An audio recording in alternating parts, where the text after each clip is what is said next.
Morning dear students. BSc third year की online classes में आप सभी बच्चों का स्वागत है। जैसा कि अपन पढ़ रहे थे एमिनो एसिड्स के बारे में, तो एमिनो एसिड्स की प्रॉपर्टीज़ पढ़ने के बाद में अपन ने उसको कैसे प्रिपेयर कर सकते हैं, उन मेथड्स के बारे में इंफॉर्मेशन गेट की थी, इंफॉर्मेशन ली थी। आज उसी क्रम को आगे बढ़ाते हुए आज अपन पढ़ने जा रहे हैं एमिनो अम्लों के भौतिक गुण, physical properties of amino acids. पहला पॉइंट, ये रंगहीन क्रिस्टलीय यौगिक होते हैं। These are colourless crystalline solids. Crystal की तरह होते हैं, कलरलेस होते हैं, कोई रंग नहीं होता। इनका गलनांक कुछ होता है और गलनांक पर ये विघटित हो जाते हैं। It's high melting point. High melting point होने का कारण इसमें पोलरिटी क्रिएट रहती है, और पोलरिटी अगर क्रिएट रहती है तो dipole attraction force, electrostatic force, कई फोर्स लगते हैं, और इसी के कारण इसका जो मेल्टिंग पॉइंट है बहुत हाई होता है। और आप सब जानते हैं कि हाई मेल्टिंग पॉइंट पे कोई भी कंपाउंड डीकम्पोज हो जाता है, विघटित हो जाता है। ठीक है, ये ध्रुवीय विलायकों में विलय होते हैं, जबकि अध्रुवीय विलायकों में अविलय होते हैं। यानी जो भी पोलर सॉल्वेंट में आप एमिनो एसिड को अगर डिसॉल्व करो, they are completely soluble in polar solvent. यानी ध्रुवीय विलायकों में पूर्णतया घुल जाते हैं, क्योंकि ध्रुवीय विलायकों के पास जो भी एमिनो एसिड्स हैं उनके पास कार्बोक्सिलिक ग्रुप भी है और एमिनो ग्रुप भी है। तो वो जैसे जल है या किसी और में अगर ध्रुवीय विलायक, तो उसके साथ आसानी से बॉन्डिंग फॉर्म कर लेता है, इसलिए सॉल्यूबल होता है। लेकिन दूसरे जो कंपाउंड है, यानी नॉन पोलर जो है, उनके साथ ये किसी प्रकार की बॉन्डिंग नहीं करता, और बॉन्डिंग नहीं करता तो सॉल्यूबल नहीं होता। ग्लाइसिन को छोड़कर सभी एमिनो अम्ल असममित कार्बन परमाणु रखते हैं। अपन ने पढ़ा था उसकी त्रिविम समरूपता के बारे में, जब अपन ने पढ़ा था तो अपन ने देखा था ग्लाइसिन एक ऐसा यौगिक है, क्योंकि ग्लाइसिन की जो संरचना है वो कुछ इस तरह की है, COOH NH2, ये ग्लाइसिन है, जिसमें यहाँ पर ये दोनों समूह समान हो गए। समान होने के कारण ये जो कार्बन है वो एक कायरल है। क्या है? एक कायरल। और एक कायरल कंपाउंड जो होते हैं वो प्रकाशिक अक्रिय होते हैं। इसके अलावा जितने भी एमिनो एसिड्स हैं वो सारे एमिनो एसिड्स प्रकाशिक सक्रिय होते हैं, क्योंकि वो असममित होते हैं, एसिमेट्रिकल होते हैं, कायरल होते हैं। ठीक है, एमिनो अम्ल में 1 डिग्री एमिनो समूह, यानी 2 एमिनो एसिड्स में 2 समूह उपस्थित होते हैं। ये तो अपन पहले भी डिस्कस कर चुके हैं।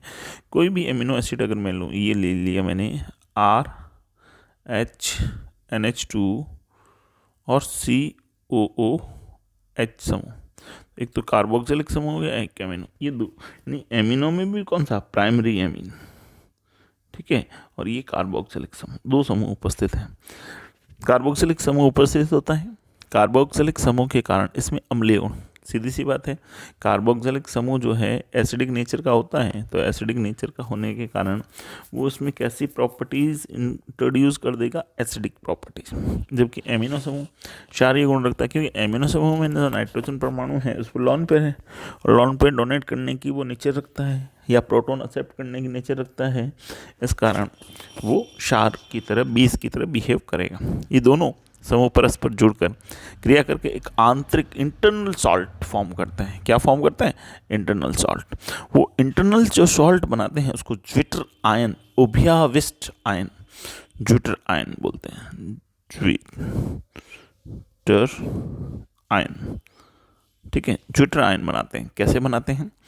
ठीक है, जिससे इसमें क्या होता है, लवण के गुण आ जाते हैं। जैसे ये कोई अपने सपोज करते हैं कि ये अब मैंने कोई एक एमिनो एसिड लिया, कोई भी एमिनो एसिड हो सकता है, ये एमिनो एसिड मैंने लिया RCOOH कार्बोक्सिलिक ग्रुप, और ये NH2 समूह। ठीक है बच्चों, अब क्या होगा, ये जो ये है ये यहाँ माइग्रेट हो जाएगा, क्योंकि जो कार्बोक्सिलिक समूह है वो प्रोटॉन देने की प्रवृत्ति रखता है, और प्रोटॉन देगा, तो ये जो समूह था वो किस में बदल गया? RCO नेगेटिव कार्बो ऑक्सिलेट आयन में बदल गया। ठीक है, अब दूसरा वाला जो समूह था अपने पास NH2, वो NH2 किस में बदल जाएगा, देखो NH2, ये NH3, एक और H आ गया, और नाइट्रोजन पे कौन सा चार्ज आ जाएगा, पॉजिटिव। तो देखो अब यहाँ पर आप गौर कीजिएगा, यहाँ पर कौन सा चार्ज है, पॉजिटिव, यहाँ पर कौन सा चार्ज है, नेगेटिव, यानी नेगेटिव और पॉजिटिव दोनों प्रेजेंट है। डाइपोलर हुआ कि नहीं हुआ, और इसी को ज्विटर आयन बोलते हैं, ठीक है, ज्विटर आयन। ओके, इस तरह से ज्विटर आयन का फॉर्मेशन होगा। चलो ओके, तो ये इसकी फिजिकल प्रॉपर्टीज हैं। आगे वाली प्रॉपर्टीज और देखते हैं। ज्विटर आयन की संरचना, यदि एमिनो अम्ल की संरचना कुछ इस प्रकार से लिखी जाए कि उसमें एक एमिनो समूह, एक कार्बोक्सिलिक, अगर एक ही मान के चलें, तो ज्विटर आयन की जो संरचना है वो कुछ इस प्रकार से होगी कि COH,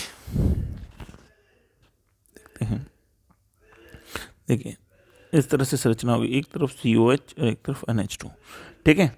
चलो उससे क्या होगा, लेकिन इसके अनुसार कुछ भौतिक व रासायनिक गुण की व्याख्या नहीं कर सकते। अगर ऐसी संरचना मान लें कि दोनों उदासीन हैं, यानी कार्बोक्सिलिक समूह COH के रूप में उपस्थित हैं और NH2 समूह NH2 के रूप में उपस्थित हैं, तो बहुत सारे जो रासायनिक और भौतिक गुण धर्म हैं वो अपन एक्सप्लेन नहीं कर पाएंगे।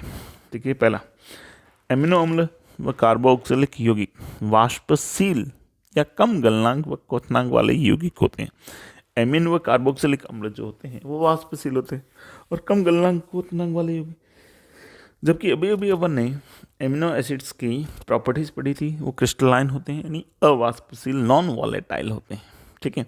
और नॉन वॉलेटाइल होने के साथ साथ उनका बॉइलिंग पॉइंट, मेल्टिंग पॉइंट ज़्यादा होता है और उच्च ताप पर विघटित हो जाते हैं, ठीक है। इसका मतलब ये हुआ कि ये इस स्ट्रक्चर के बेस पे अपन ये चीज़ें प्रूव नहीं कर सकते। फिर ये पेट्रोलियम, ईथर, बेंजीन आदि अध्रुवीय विलायक जो नॉन पोलर सॉल्वेंट्स हैं, नॉन पोलर सॉल्वेंट अपन कहते हैं कि अविलेय होते हैं, ठीक है, जबकि जल में पर्याप्त विलेय होते हैं, ठीक है।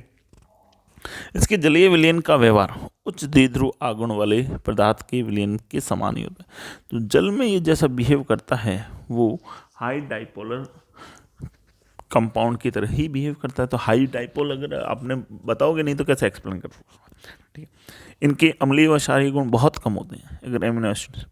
उपरोक्त गुणों के आधार पर हम ये निष्कर्ष निकालते हैं कि एमिनो अम्लों की संरचना आंतरिक लवण, यानी कि जो एमिनो एसिड्स हैं वो जो इस तरह से मिला हुआ है आपके पास RCCOOH,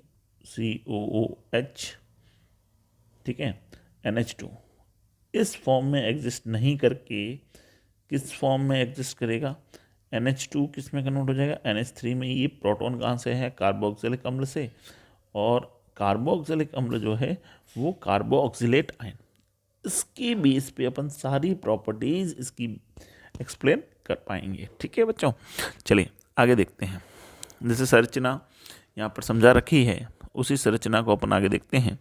ये मैंने अभी आपको बता दिया। संरचना फर्स्ट को द्विध्रुव आयन या एम्फोलाइट आयन या उभयाविष्ट आयन या ज्विटर आयन ये बोल जाते हैं। संरचना फर्स्ट के आधार पर ये इसको अपन ने नाम दे दिया है स्ट्रक्चर फर्स्ट, ओके। और इसी के आधार पर अपन चीज़ें एक्सप्लेन करने जा रहे हैं, ठीक है बच्चों। चलो देखते हैं। संरचना फर्स्ट के आधार पर एमिनो अम्ल की भौतिक गुण, गलनांक, विलेयता व उच्च द्विध्रुव आगुण की व्याख्या कर सकते हैं। क्योंकि ये आयनिक स्पीसीज हैं, ज्विटर आयन हैं, तो बहुत सारी जो चीज़ें जो एमिनो एसिड्स और ये दोनों नहीं बताते वो अपन इस बेस पे एक्सप्लेन कर सकते हैं। और वे गलनांक पर विघटित भी होते हैं, जल में विलयशील होते हैं, अध्रुवीय विलय का अविलय होते हैं, इनका द्विध्रुव आगुण उच्च होता है। इस संरचना के आधार पर एमीन की दुर्बल क्षारीय व अम्लीय गुणों की व्याख्या भी की जा सकती है। इसी क्रम में एक और छोटा सा पॉइंट है, समविभव बिंदु, आइसोइलेक्ट्रिक पॉइंट।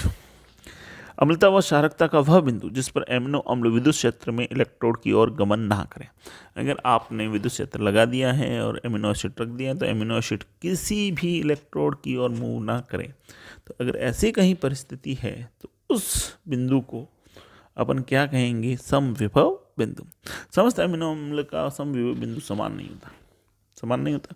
किसी एमिनो अम्ल के लिए समविभव बिंदु का पीएच अणु की संरचना पे, यानी समविभव बिंदु ऐसी पीएच जिस पर जो एमिनो एसिड्स हैं ना इलेक्ट्रोड की ओर, यानी इसका जो पॉजिटिव और नेगेटिव चार्ज वो खत्म हो जाए। जब खत्म हो जाएगा तभी तो मूव नहीं कर पाएगा ना। उदासीन अम्लों के लिए समविभव बिंदु 7 से कम होता है, 7 से कम होता है।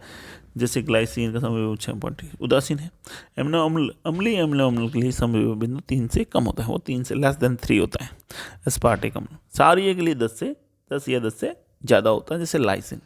तो समविभव बिंदु एक ऐसा बिंदु है जहाँ वह ऐसी पीएच जिस पर एमिनो एसिड किसी भी इलेक्ट्रोड की ओर गति नहीं करे, ना कैथोड की ओर जाए ना एनोड की ओर जाए, तो ऐसे बिंदु को अपन समविभव बिंदु कहते हैं। Okay my dear students, next class में पढ़ेंगे।